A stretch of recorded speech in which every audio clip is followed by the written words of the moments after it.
Welcome to the Great Awakening Show. I am Joanne-Divine Life Yogini, and on this week's show, we have Simon Heathcote. Today, so many people are lost and struggling to find themselves and the meaning of life, as the world is dominated by misleading ideas, concepts, and narratives. In this show, we discuss these narratives and how to discern between what is true and what is false. And we describe our constant inner battle between our soul and the ego with the true and false narratives we tell ourselves. Simon Heathcote founded Soul Vision in 2009 to integrate the soul into modern therapy after experiencing its absence at both personal and professional levels.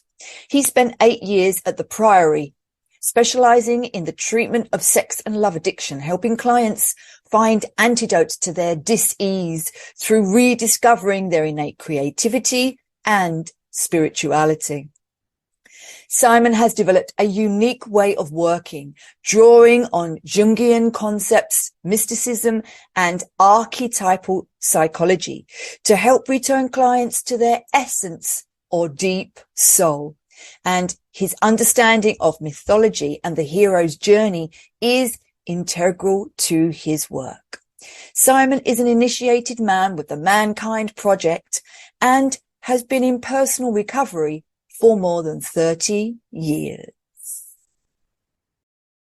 UK Health Radio, the station that makes you feel good.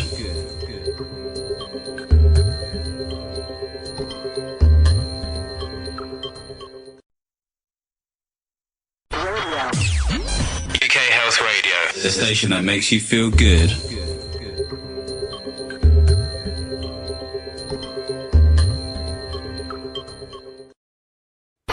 Simon, welcome to the Great Awakening Show again. I'm glad to be back, Joe. I just hope I don't repeat myself, although sometimes things bear repeating. Yep, there we go. So, Simon, how are you seeing this Great Awakening at this time? How are you seeing it progressing, or, in your point of view? Well, what I notice, and you may have noticed this as well, is that there's an incredible symmetry to life. So, when evil comes up, what we might call evil in dualistic, polaristic terms, good also comes up. So I notice it's like a step change continually the last few years. They do something, we do something. We do something, they do something. And I find the symmetry amazing. And I think it takes a while to get your head around it, that's how polarity works in this dimension.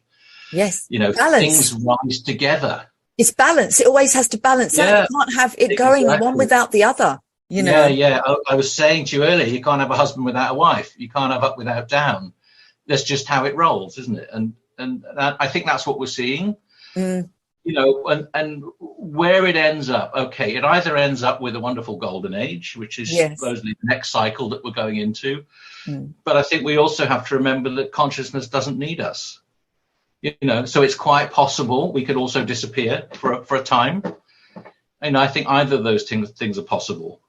And I think it is an exciting time to be alive because, although we know that light has to win. Yes.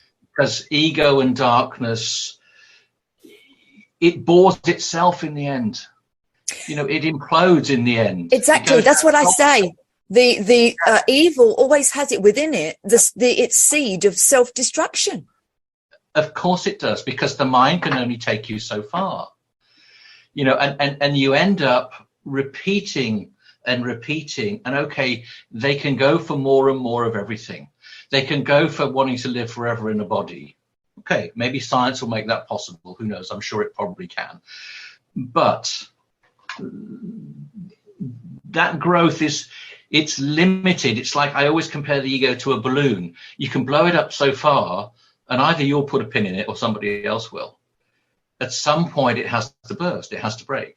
Whereas working with consciousness, working with light, knowing you are that light, That light is infinite and goes on forever. It's always been here. It always will be here. And that's what we are. And I think, thinking about people, fear is so easy to inculcate in people, because most people are convinced that they are this body, they are this mind. That's it.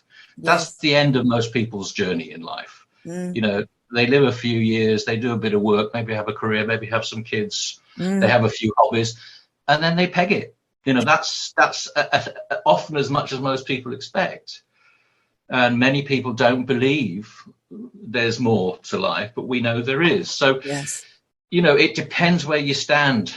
Depends on your point of view, how evolved really you are. Point of view. Exactly. Are you an old soul, or at the beginning of this journey?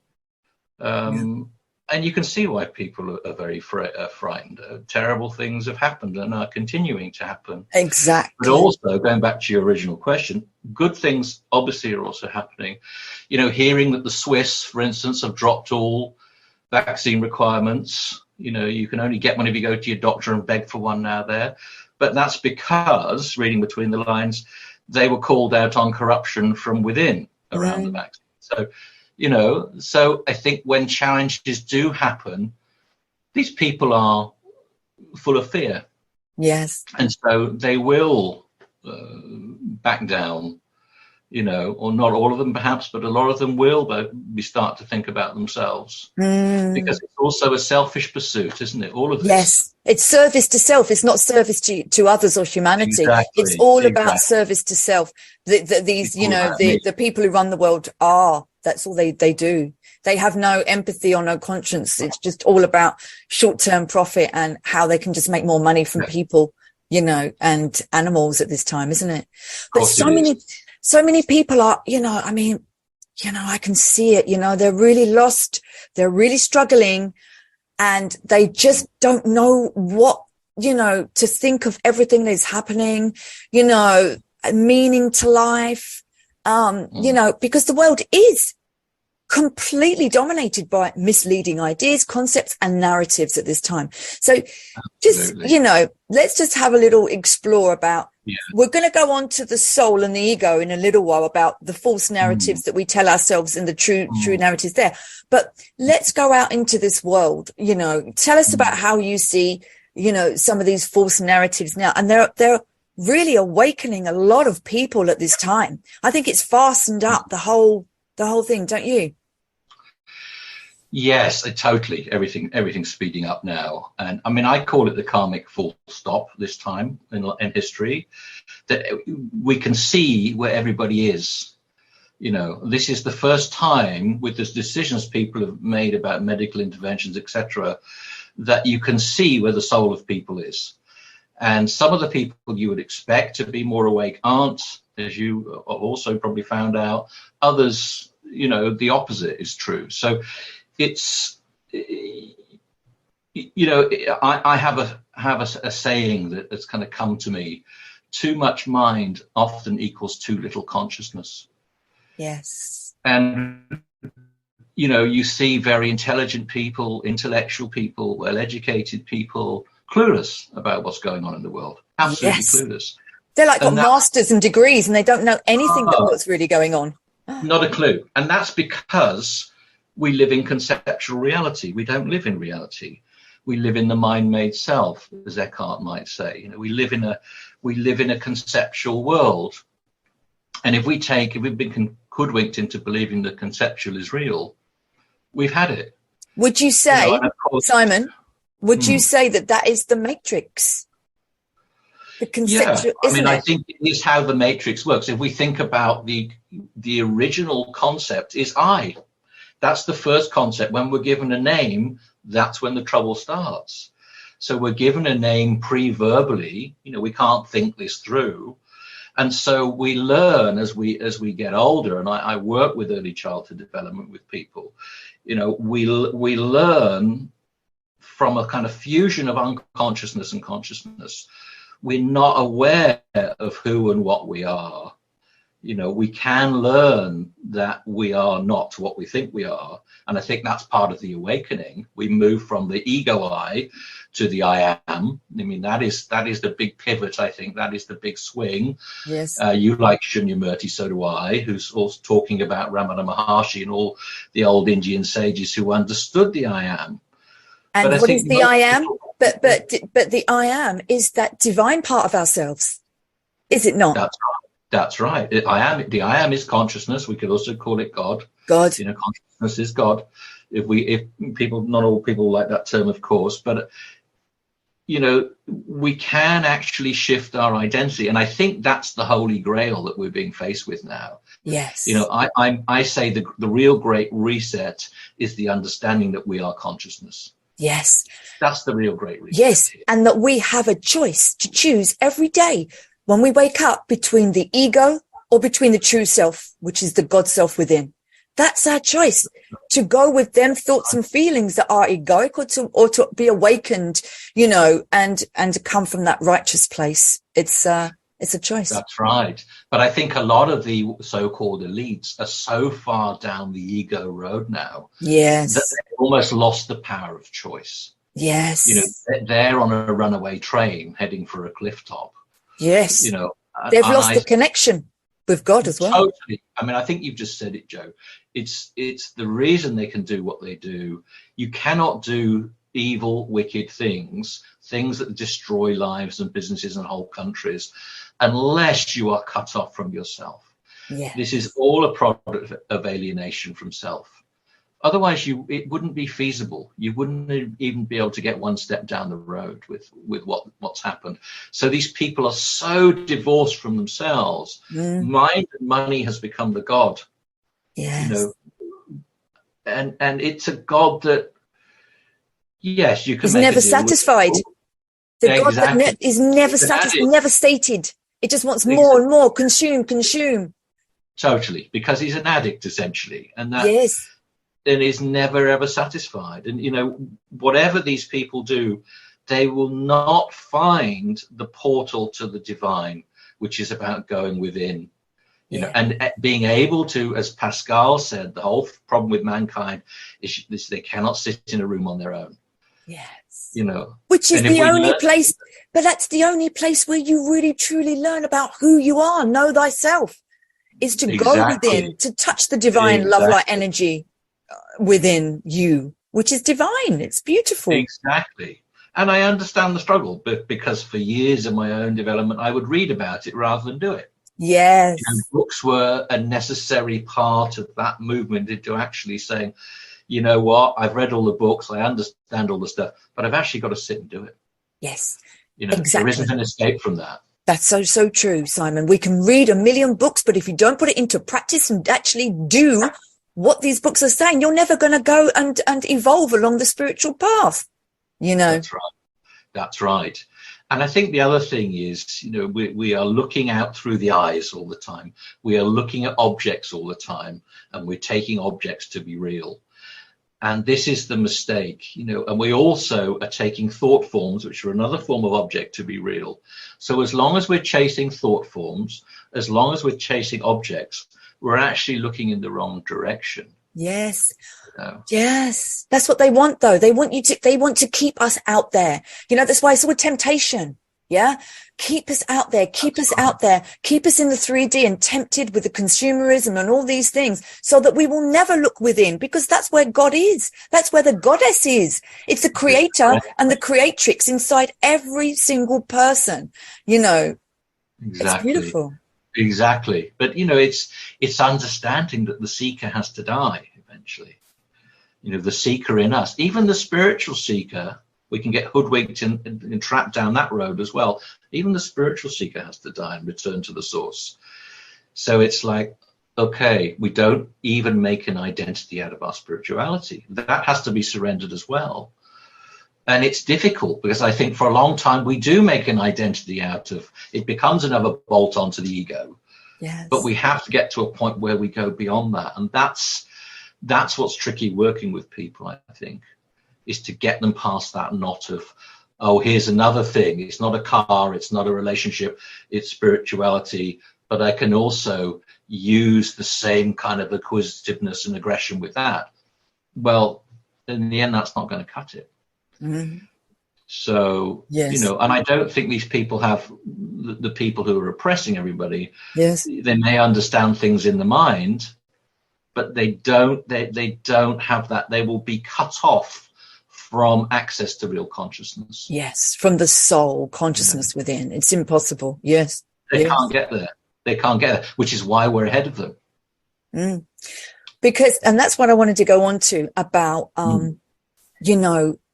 it's about discerning. How can we discern, what is false and what is true? Because we're bombarded by so much disinformation from social media, from the awful false media, news media, so discerning, our intuition. Tell us a few things about how we can discern. I actually wrote a little list here. If I can see it with my bad eyes, I'll tell you. So I put the first thing, meditate, create spaciousness. Because the problem with the mind getting clogged up with ideas is there is no space for the divine to enter. Yes. It's like if you do a 12-step program and you do your step 4 and step 5 and you cleanse yourself of resentments and fears, you're creating a space for the divine to come in. Yeah. But if there's no space, if you're clogged with ideas, conditioning, others' ideas usually rather than your own, there is no room. And so from a fundamental, almost physics point of view, you can see that you have to empty yourself. Mm. Now, people are frightened of emptiness. So that's one of the problems I find with therapy clients is that, people would rather keep busy, of course, than face their own emptiness. Yes. Because the first thing they meet is their pain. Yes. So first of all, we have to face the pain of our life. Discernment also, we have a thing called intuition. That we may have abandoned it a long time ago, but it's still there. And our job really is to develop it. And that's what I call that intuition. And it's so high in women, especially, but that is the divine, that's the higher self. That's divine intelligence coming in, your intuition. It's exactly. Your Godhead. That's what gives you, your thoughts and ideas and feelings, and it's right. So important. And when it comes from the heart, that when you're watching something and it's coming into from the heart, then that has to be true for you. When it's making you feel uncomfortable and it's it's disturbing you, then this is another exactly. But look at these, the people who are allegedly our leaders who are doing all these things. They don't have a lot of access to intuition. And many of them are what I would call boarding school survivors. And so how they survive boarding school is having to repress their legitimate feelings and tough it out and pretend and lie and detach themselves from intuition. So all of that goes back to this thing. Well, they couldn't do the things they do if they weren't cut off from themselves. It happens very young. I used to work with people who worked in the city who went to school at 8 years old and were sent away from their mummy and daddy and were very soon a different person, completely torn apart. No love, out there seeking wildly and would never know peace again. And I think these are the sort of people who run the world, unfortunately. And they're in such a disconnected state that they're never going to be vulnerable unless there is a moment of awakening, unless there's a chink of light that comes into the scene. The other thing I put with this question was follow the money. If you want to learn discernment about what's going on in the world, follow the money. Yes. Even the people that we've trusted, doctors, MPs historically, these people who, even if we didn't like people like Margaret Thatcher, which I'm sure a lot of us didn't, in that generation, there were still people who would kind of fall on their sword, still people who had some semblance of honor. That seems to be completely wiped out now. We don't even have true journalists. Everybody's sold out. Yeah, everyone is bought. Everyone is bought. Everyone is paid for. Exactly. It's terrible. But you can't trust any of them. No, and it seems to have happened so suddenly. I mean, obviously it's built up for a few years, but I think Andrew Bridgen, the MP who's been questioning things, he was asked, how much do you want? We'll give you anything you want. Yes. Just don't go near these questions. Yes. He was offered anything. It's terrible. And there he is. He's been kicked out of Parliament because he was speaking the truth. I know. So something's gone really badly wrong, hasn't it? And I think the other thing is, you said it, know thyself. And how do you know yourself? Well, you do some work on yourself. You question concepts. I would say now, I would start, and this is cynical, but I would start from the position that everything is false until you're satisfied it's not. Yes. And even things that I or anyone else would say, go and check it out for yourself. Find out to your satisfaction. There's an old story which you may know of a father who's busy with work, and he needs some time, and he's supposed to be looking after his little daughter, and he gives her a jigsaw and sends her away, thinking it'll occupy her for a couple of hours. But soon she comes back and he's puzzled, and he said, well, that was a complicated map of the world. How are you back so soon? And she said, well, Daddy, on one side was the map of the world and the other was the face of a man, and when I put the man together, the whole world fell into place. So it's that idea that when we put ourselves together, we can see what's happening around us in the world. Yes. It only takes putting yourself together to know what's going on, to be able to join all the dots from the various nefarious activities going around the globe, doesn't it? It's so true. And it's so true. And also, so many people, as you said, they're scared to go into that silence. But we, as you said, we are light and we are dark because we live in this world of duality. So we have to embrace our darkness. And the only way you do that is to go in. I believe that the whole world, I keep saying this all the time, is going for a dark night of the soul. And we are also going for a dark night of the soul, individually when you start to awaken.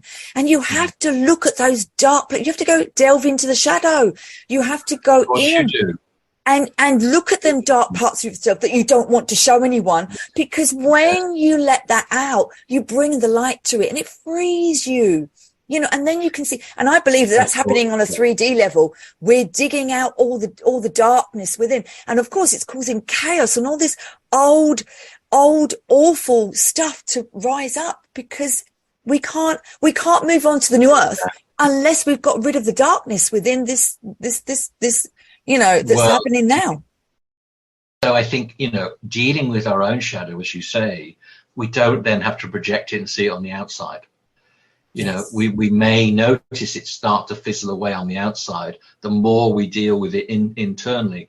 And I think that is for all of us. I mean, not all of us are built to be activists. I'm not a particularly activist type. I've done a little bit I write about all this stuff, but I'm not a guy who goes out with placards. It's just not my style. Yes. So I think do what you're called to do what you're gifted to do. But it's, we all have our own way with this. We don't have to be, I mean, I wrote 4 ebooks about what was going on the first year and a half. And I stepped back for a while and I thought, well, I need to let other people come forward, because I was constantly frustrated, banging my head against the wall. But I realized after a while, Joe, and I'd realized this after my childhood, that what I saw as a child who left his body as a 3-year-old in hospital dying of pneumonia, and went far out into the universe, what I saw was that there are bandwidths of consciousness. Bit like Saturn's rings around the Earth, and people are in particular bandwidths. Yes. So if you're trying to communicate with person in a different bandwidth to you about they won't get you. They won't get. They can't even hear you, and it's not because they're being difficult or horrible or whatever. It's because there isn't sufficient light yet for them to be able to hear what you're saying. So it's pointless. So, I found it fruitless, I don't know about you, in the end, to be rattling cages and banging doors. It was pointless. Yes. Because you can't do it. Everyone has their own awakening journey and time for light to come in.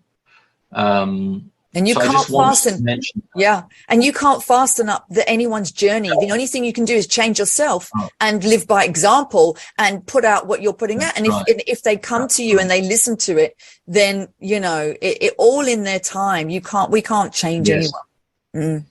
That's right. And sometimes people need a rock bottom. Well, Yes. I'm sure with people dying and getting ill, there are plenty of rock bottoms happening out in the world. I think so too. I think so too. That's when you get a shaft of light come into your consciousness, isn't it?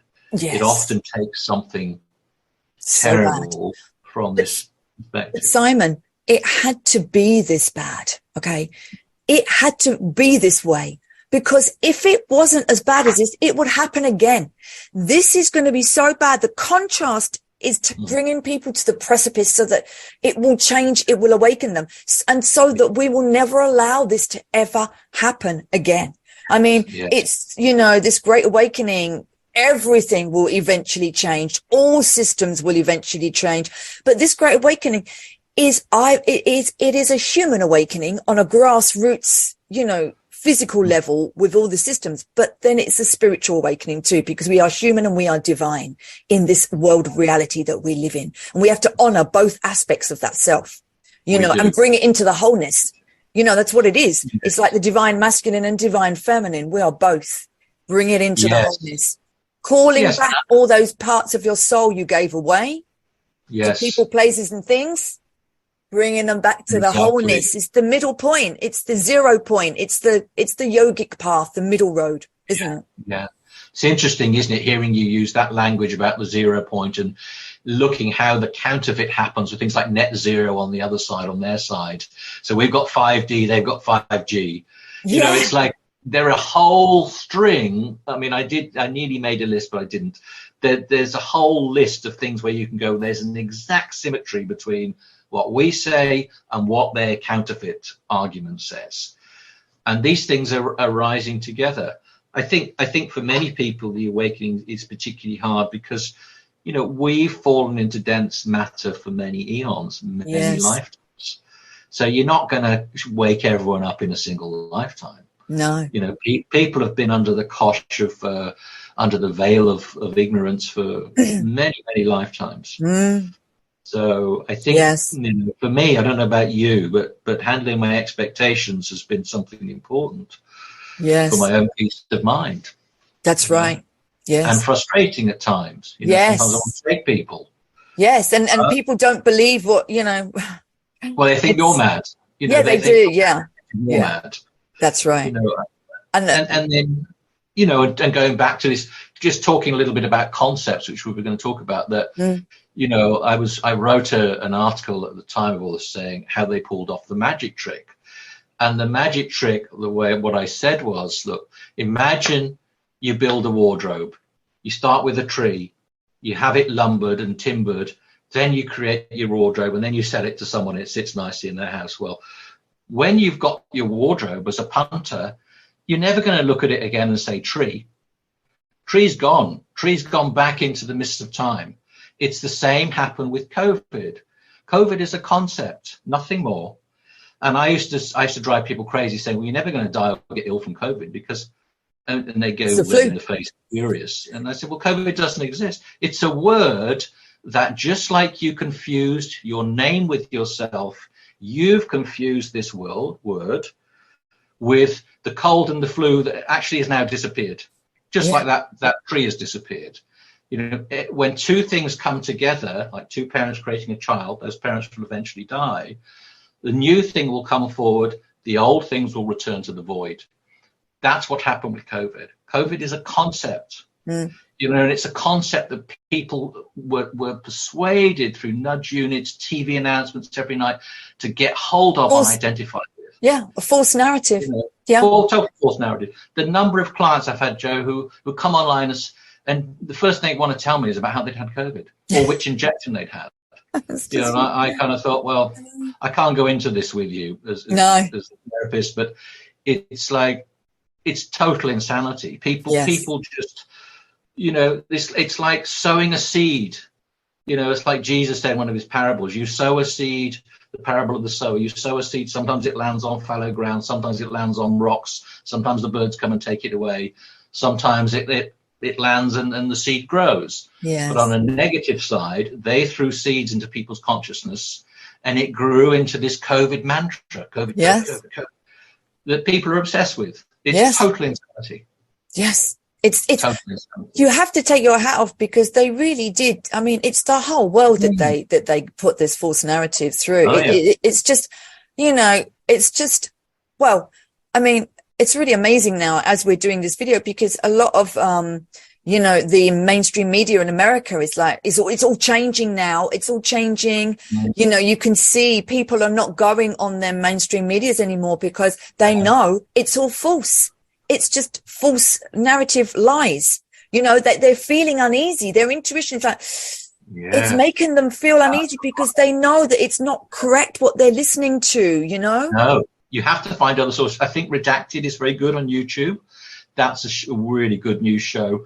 Obviously, you probably heard Tucker Carlson on Fox got kicked out this week. And I think it's interesting, isn't it? Because they must be getting very frightened if they're booting out the only odd person who's actually willing to stand up, and Woody Harrelson, and who had such a massive following. But he'll probably go on to do something brilliant now, right? And but it's really changing now. People are wanting truth, and truth will set you free. Truth will always come up and set everyone free, because it's the truth. You cannot hide the truth. It's been interesting to me, just as a sort of aside, that a lot of Americans I know, some clients, other people, are very, very wrapped up in the narrative in a way that it's slightly different to Europeans and British.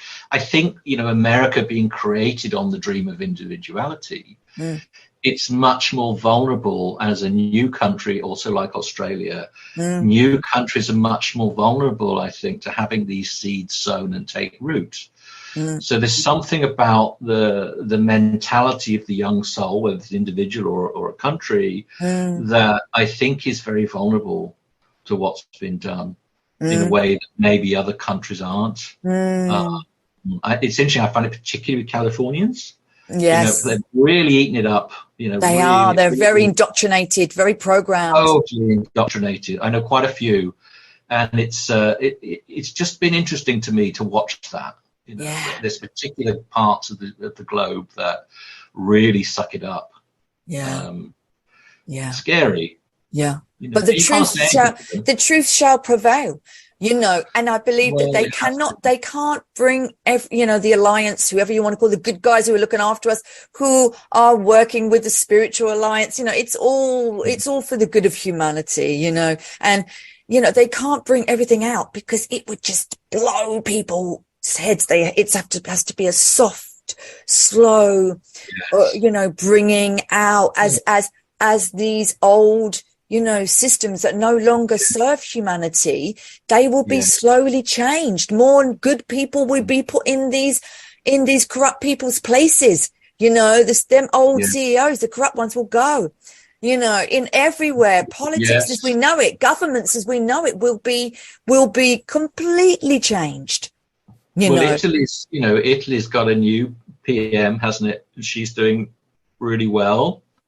And France, the kind of people are rising up, and in a way, French people. I love the French. They're always on the street, and they're not having anything. And they're throwing all the eggs. It is just so great. It's just so well. great. If I was a leader, I'd be thinking, I don't want the guillotine. I better change my mind about all this stuff. Exactly. Because the French don't take prisoners. Yeah, it's coming. I wish the British would wake up in a similar way. Yes, I think they're very slow. Us Brits, Yes, I think very so. compliant. Yeah. But it's interesting. I think when it's not been people's health that's got them to start changing, but it's when you hit people's money. That's when things start to move. Well, look at the cost of living now. It's just so crazy. Everything has gone up. I don't know how people, on such low incomes can live. It's really hitting them. And that is the precipice for them. They're like, this is enough. Enough is enough now. while these rich people and the kings and they live in complete, luxury, and the people, I think it's like 1 in 3 children in the UK are living in poverty at this time. I'm not surprised. I had a friend tell me that, I still call him Prince Charles, but King Charles, after all these years of kind of talking to his plants and his environmental awareness, has actually just signed something into law that ingredients on products in supermarkets, it's terrible, can have GMO and all sorts of things, and you don't even have to say. But he is eating organic foods. Every time he flies out, they fly all of his organic foods out for him, right? They source the best for him, the best organic. But there we are eating all the processed rubbish, toxic foods in the supermarket. It's wrong. And also, he is in the pocket of the WEF. How can he uphold our constitution in the UK when he's in coherence with them? That's just wrong. You've got a WEF prime minister and a WEF king. England, Britain is really up against it, isn't it? Yes, that's right. That needs calling out. Yes, that really needs calling out. I don't know if anyone's done it yet, but it does need calling out, because really Britain sold its soul. Yes. As is Canada, of course, and New Zealand and all these other places where, these young prime ministers suddenly have huge amounts of money in their bank accounts. Yes, it's all money. They're all bought. It's just, but one day that will come, because it's karma. All your actions, every action has a reaction, and you will reap the consequences of your actions. We live, it's how, are you adding to the darkness, or are you adding to your virtue? Where do you lie? This is where we're at now. And this is what, is so important. And I wanted to, get onto the soul. And this is where we, the false narratives out there. Yeah, we can see them. They disrupt us. They disturb us, and we're using our intuition to understand about and discern between that. But the false narratives we tell to ourselves, the way we speak to ourselves, the self-sabotage, I think, is the most destructive one. I know for me, I think the worst thing that they have done is tell us that we are sinners and we are not divine and we are worthless and we are useless eaters, because, been indoctrinated you from when, you grow up in these school, environments. But, it's, how do we get over, and what are some of the tools to, of our false narratives that we keep telling ourselves? I think, again, it's back to understanding the difference between concept and reality. I think I've written down here some of that. We're told we're composed of water, but really we're composed of words.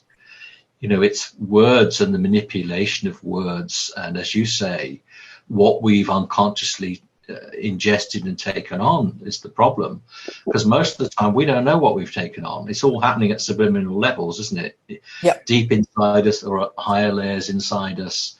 But we have to, and the only way to kind of get around that is you have to create some space between you and your thinking, which is where meditation comes in. I think you've got to be able to step back and go, oh, actually, I'm not the thinking, or I'm the one watching the thinking. You're the soul consciousness behind that. Yes. You've got to see, there's the old analogy, isn't there, of the cinema screen. Are you the character on the screen, or are you the screen itself, or are you the light behind the camera?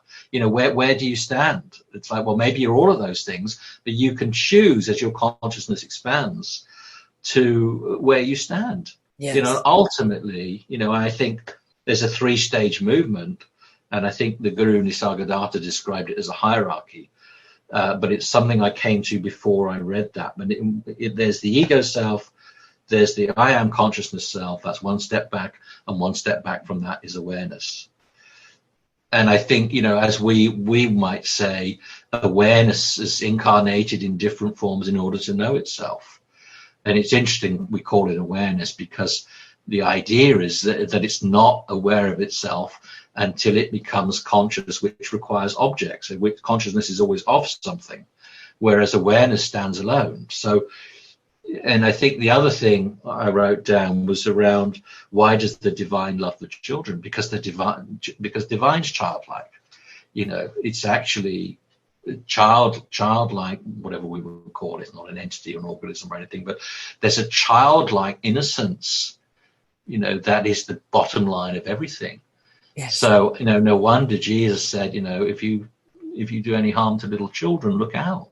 Yeah. And of course, we now live in a world where harm to children is everywhere. Yes. You know, drag queens in libraries and schools, legalizing paedophilia. So these people have been doing this for years, can do it legally.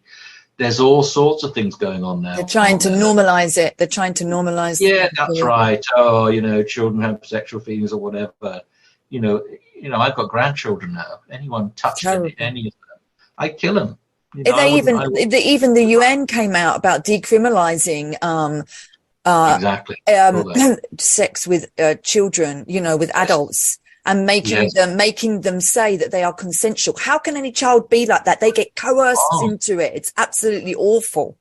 You know, it's really extraordinary, isn't it? I mean, for me, the shock is how quickly this has happened over the last couple of years. I know. It's like the whole world suddenly got mad.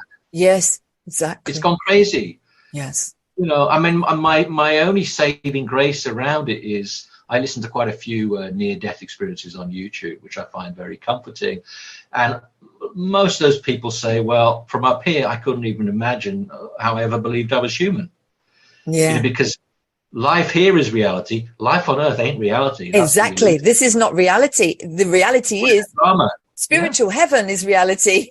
Exactly. We're just in a dreamscape here. We are. And it feels horrific, you know, and painful and all those things. Of course it does. And no one would say do a spiritual bypass and pretend it doesn't hurt. Of course it does. However, the reality is not this. This isn't reality. This is a drama. It is a dream turned into a nightmare. Yes. You know, that's what's it's a stage. Mm-hmm. Yeah. And we're going to be off it. I mean, I'm 60 years old now. I'm going to be off it fairly soon. Yeah. You know, it's like, and I don't worry about that. I would, be happily go. I'm here to serve and whatever, but and support my kids and grandkids and my partner. But I have no qualms whether I'm in a body or not in a body. No, exactly. In fact, I think life is much happier when you're consciousness without a body. Yes, of course. And no one should be scared. No one should be scared of exactly because it's it's the greatest passage we will ever take. Yes. It's like moving on to new forms of higher celestial existence. You know, it's yes. I mean, that's why, not mourning the dead too much is a good thing. And that's also comforting in terms of the number of people who've died, the millions who've died through these poisons that have been put into them. I think the reality is they are in a better place.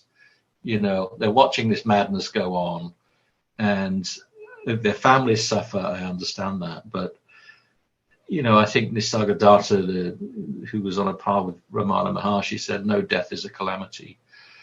And I think at the highest level, that is true. Yes. Not from the human level. And also the soul, once it's learnt what it needed to learn, then the soul decides, right, I'm out of here now. It's time to go. It's time to go. And I believe that, I believe the moment of your death is very important, and it's because, in the spiritual world, we can manifest really quickly. It happens very quickly, the creation process. So it's very important that you die in peace. And that's right. With a big smile on your face, and be. Yeah, I love that. But I think the best thing, I think it is our duty to try and wake up while still in a body. Yes, that's what we're here for. We shouldn't wait until we die. We shouldn't wait until we die, because you're going to wake up when you die. We have to have, awakening now while in the body, because this is what it is. This is our true freedom. UK Health Radio, the station that makes you feel good.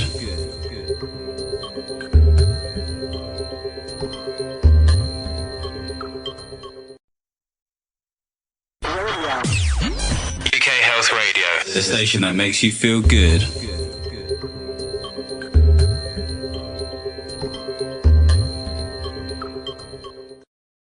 truth, you can't see the falseness and false narratives will always self-destruct. It cannot, the truth will always prevail. So tell me something. How long do you think it's going to take? Do you think about that? Well, I think that within the next 3 or 4 years, we're going to have lots and lots and lots and lots of people awakening, because there are going to be lots of real things that really come out, and that are going to really be shocking as well, But I think probably within the next 20 years, as these old systems, they're going to fade away. As I said, more conscious people are going to be put into the positions of CEOs and everything. And, I just think that it's an ongoing process, but I don't think I know that it's going to be, it's a slow self-destruct, but we really are in the painful part of this new birth, Yes, I feel, at my age, I feel like I'm part of a threshold generation, if you like, kind of a bridge generation. Yeah. And, I look at my children and my grandkids and think, well, they're different soul models in a way. We use that language. They're coming in with a kind of different energy than I did. Yes. And that's good. And I think those of us who took on that role of being the bridge, we ought to give ourselves a pat on the back, because it's not an easy role. Yes. To be straddling two completely different worlds in the space of 60 years or whatever. It's a big thing. Mm. And let's just go through, because this birthing, yes, it's bringing up the darkness, but it's also bringing in the light. And when this darkness is exposed, which it shall be exposed, and the people will learn about this. But as you said in the beginning, there's always a balance. Yeah. So when they expose and this comes out, then they're going to bring in, I believe, Jazara, right? Which will come in, and, that will be the balance that will soften the blow. They have to help, balance that out for the people. So it's not just going to be so, and so many, I don't think, in 5 years' time, I don't think it's going to be so different. It's going to be so different. And more and more and more people are waking up. More and more people are coming together in this unity consciousness and love awareness at this time. And we are realizing that it's us, the people, every brother, every sister coming together, divine masculine, divine feminine, awakening ourselves, turning away from their matrix, goodbye, and building the new. Building the new world, creating our new place. We don't need, if you're going to stand and fight, you are just as bad as them. I agree with you. You turn around and you build the new. This is where we're going. I totally agree with you. I think that's the answer, isn't it? It's building the new. Let the old become obsolete. Don't worry about what those idiots They will just die off. It will just die off, that whole system. It will. If we don't, like a limb. But if we don't put attention to it, because as a creator, what we put attention to makes it grow, right? And that's how they have made us create their false matrix, because they can't do it, they've made us by default, by programming, create it for them. So therefore we turn around and we create our beautiful new earth with love and peace and unity. Exactly.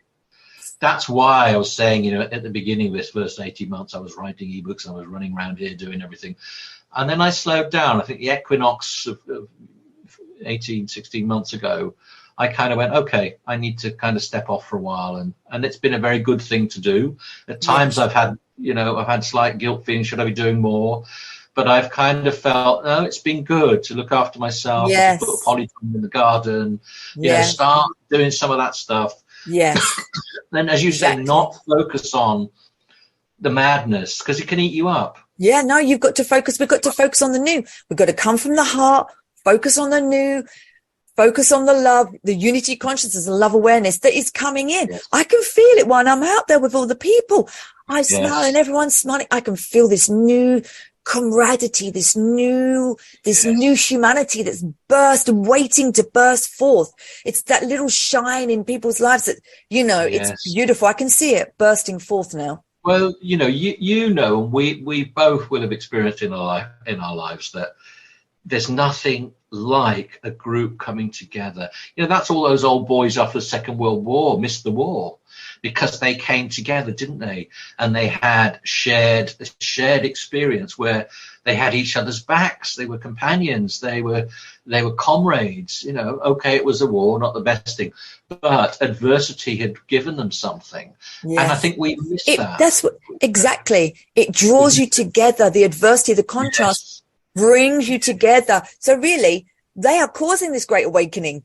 Yeah. Yes. So the evil, the irony. badness is good, because it awakens us and it brings us together and to turn around and build the new earth. Yeah. So that's why all is well. Yes. All is well. Yeah. I'm enjoying life. Yes. Oh, wow. That was absolutely brilliant. And it's just so wonderful for us to say this and to end this wonderful conversation on such a positive note, because that's all that matters. Love, the love within, going within, loving yourself and giving that out to your brothers and sisters in this world. That's the work. It's not difficult. That's right. Because at the end of the day, there's only one of us here. When we go back and back, we see there's only one spirit here. Okay. Yes, we're all shared between us. Yeah. You know, we share the same essence. That's what the mystical heart of all religions are about. We share the same essence. Exactly. We are one, and we've got to realize that now. Absolutely fantastic. Simon, thank you so much for being on the Great Awakening Show. Thank you. Thanks for having me.